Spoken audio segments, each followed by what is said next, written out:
Nasceu no ano de 1951 George Forbes, um psicanalista e médico psiquiatra em São Paulo, doutor em teorias psicanalíticas pela Universidade Federal do Rio de Janeiro, mestre em psicanálise pela Universidade Paris Oitava, doutor em ciências pela Universidade de São Paulo e ainda fez a faculdade de medicina especializado em neurologia, analista membro da Escola Brasileira e da Escola Europeia e membro da Associação Mundial da Psicanálise. É um dos principais introdutores do ensino no Brasil de Jacques Lacan, que é um psicanalista também, de quem frequentou os seminários em Paris durante 5 anos. Teve a participação fundamental na criação da Escola Brasileira da Psicanálise, na qual foi o primeiro diretor-geral. E se você acha que ele parou por aí, você está enganado. Ele dirige o Instituto da Psicanálise Lacaniana e do projeto Análise. Dirige a Clínica da Psicanálise do Centro de Genoma Humano na USP. Forbes tem artigos publicados no Brasil e no exterior. É autor, dentre outros livros, o mais recente, Inconsciente e Responsabilidade, Psicanálise do século XXI, em que estuda as mudanças necessárias a uma psicanálise para os tempos pós-modernos, além do Édipo. Inclusive, ganhou o Prêmio Jabuti de 2013. Também escreveu Você Quer o que Deseja, Da Palavra ao Gesto do Analista e, em coautoria, A Invenção do Futuro, em que pensa soluções para viver na era da quebra dos ideais. Jorge é consultor de várias empresas e organizações como CPFL, Usina Santo Antônio, Unilever e Galderma. Além disso, ele foi criador e apresentador do programa Terra 2 da TV Cultura. Por seus trabalhos sobre as novas formas de viver na pós-modernidade, tem sido citado por hospitais, escolas e empresas. De Forbes, a Terra 2 significa pós-modernidade. O programa tem algumas questões da pós-modernidade, o porquê que estamos com dificuldade de viver nesse novo planeta, que é totalmente diferente do seu modo de viver no Terra 1.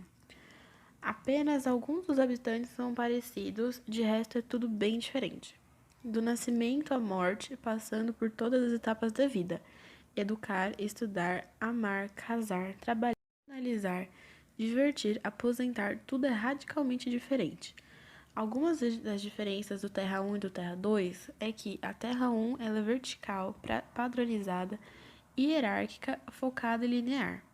Já a Terra 2 ela é horizontal, múltiplo, colaborativo, diverso e reticular. Nós estamos passando por um momento que diz a respeito a todos nós. A imensa mudança de época pela qual nós estamos vivendo, que toca a todos nós, independente da nossa idade, da nossa origem, da nossa raça, da nossa economia. Todos nós sabemos que tudo aquilo que um dia já foi verdade não é mais, que estamos com uma vida de cabeça para baixo. Em um momento, Forbes propôs chamar o homem que se encontra desbussolado, sem bússola. Por causa disso, ele imaginou um termo chamado Terra 2 para chamar esse planeta. A Terra 2 aborda momentos de mudança, a mudança do nascimento até a morte. A gente não nasce como antigamente, a gente não somos mais crianças como antigamente, não educamos da mesma forma, não trabalhamos da mesma forma e não vamos morrer da mesma forma. Então, este mundo está completamente mudado. Por exemplo, o nascimento, a seleção dos embriões. As pessoas podem pensar que os pais irão escolher os melhores embriões, mas não é bem assim. Por exemplo, um casal de surdos selecionou ter um filho surdo, ou um casal de anão que selecionou um embrião anão. Agora, na questão da morte, antigamente era uma questão natural, e hoje em dia nós temos vários nomes para falar da morte, né?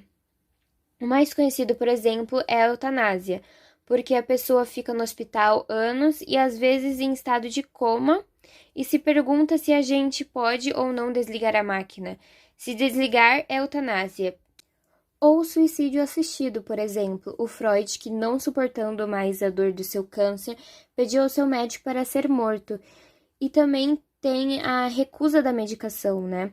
Então existem muitos nomes para algo que antigamente era apenas a morte chegou. Hoje em dia, não, a morte pode ser antecipada, trabalhada e até postergada. Segundo Forbes, apenas os humanos mudam essa sua forma de viver.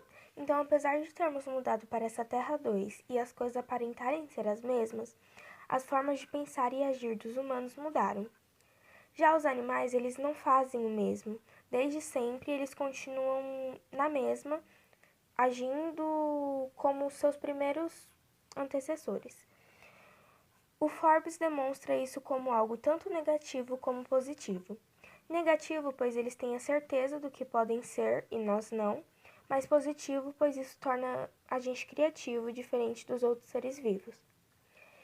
Ele também fala sobre as mudanças de terras e delas ele comenta sobre a passagem do mundo vertical para o horizontal. Antigamente a gente vivia nessa verticalidade, onde a gente agia em relação a alguém superior, que no caso na época seria essa forma paterna, representada pelo nosso pai. Ele nos dizia o que fazer ou não, se era educado ou rebelde, e como seguir a vida, projetando o futuro de seus filhos. Já atualmente nós vivemos horizontalmente, sem hierarquias, fazendo as nossas próprias escolhas e mudando conforme preferirmos. Forbes fala também sobre o monólogo articulado, e ele faz uma comparação da bossa nova, que é um estilo musical onde todos cantavam juntos, com uma música eletrônica, onde várias pessoas também se juntam para escutar a música, só que sem letra, que inclusive junta muito mais gente do que a bossa nova juntava. Então, resultado, ou essa geração tá ficando louca, ou estão descobrindo uma coisa nova, que é que a gente pode estar juntos sem ter a mesma visão das coisas. A nova geração já está mostrando novas soluções para a Terra 2 e para a pós-modernidade, como diz o Forbes, onde nós temos a era do ressoar, que é diferente do raciocinar. O ressoar é quando cada um completa e compreende tudo o que houve a partir da sua cosmovisão, então, de onde a pessoa veio, como ela foi ensinada e etc. Nesse mundo do ressoar, a gente também tem um novo amor, que diferente do amor da Terra 1, onde se ficava com alguém pensando no que se ganharia em troca, agora quem escolhe estar com alguém é porque quer e ponto final. Estamos no mundo da razão sensível, onde o futuro não é mais uma projeção do presente, como disse a Manu. Agora nós inventamos e construímos nosso próprio futuro. Nós queremos mais do que podemos. Isso resulta da evolução tecnológica e da tecnociência sobre nós. Como, por exemplo, hoje em dia temos inteligência tecnológica o suficiente para operarmos um câncer usando apenas tecnologia. Existem 3 grupos com diferentes opiniões sobre o assunto.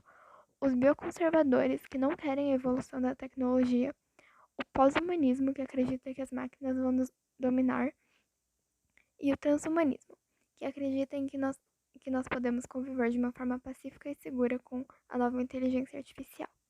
Foi criada a tese do artista, que o artista nos mostra um mundo novo e isso associamos isso a ele. Como, por exemplo, os girassóis de Van Gogh, que a partir do momento que Van Gogh os criou, agora muitas pessoas associam os girassóis a ele. Segundo John Forbes, para irmos à Terra 2, precisamos de 2 aspectos: I de invenção e uma solução singular, e R de responsabilidade frente a essa invenção. Eu sou a Ana Júlia e eu vou falar sobre os 3 principais livros da vida de George Forbes. O primeiro livro é O Inconsciente e Responsabilidade. De forma simples e direta, ele fala que a responsabilidade estaria associada à consciência plena e onde houvesse inconsciência não poderia haver responsabilidade. E que diante de um ato que cometeu voluntária ou involuntariamente e sobre o qual estranha a própria participação, é comum se dizer que só se foi o seu inconsciente.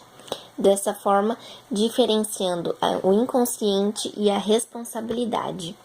O segundo livro é Da Palavra ao Gesto do Analista, que foi fruto de uma percepção clínica que um novo período da psicanálise começava, ou seja, o século XXI, já que não existia, até a primeira edição do livro, uma bibliografia sobre o que é chamado hoje a Clínica do Real, ou Segunda Clínica de Lacan.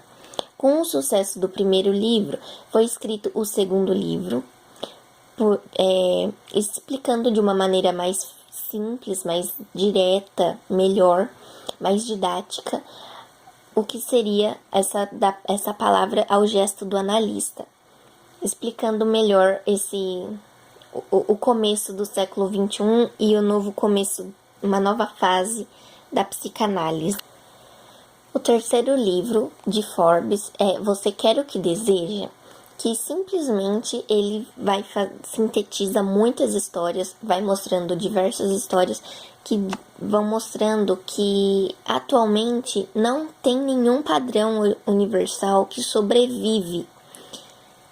E vai falando sobre a angústia da decisão. E que não há decisão que não seja arriscada e que não induza a perda. O estresse nada mais é do que a consequência do medo de decidir, que provoca o empanturramento das opções. Em que fica claro no livro o questionamento que existe entre as pessoas e o mundo.